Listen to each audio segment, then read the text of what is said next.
tere!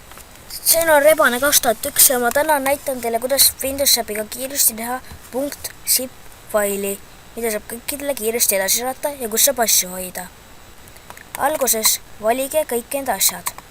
Nagu näete, on mul siin üks pilt ja tekstidokument. Tekstidokumendi sisse on kirjutatud tere ja hei ning pilt näeb välja selline. Nüüd valime mõlemad, vajutame seda nuppu. Nüüd valime send to, siit valime compressed zipped folder. Nüüd saad sa seda nimetada.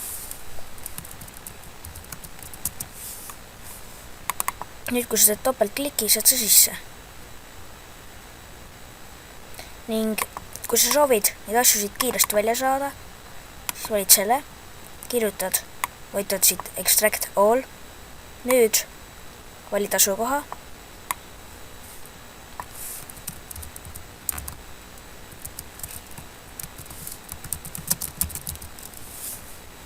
Ning vajutad extract. See, kui sa valid selle, siis sa näitab hiljem ka kausta, kuhu sa need lahti tegid. Nagu näete, on need siin olemas ning siia on kirjutatud tere ja hei. See pilt on sama. Aitäh, et vaatasite minu õpetust.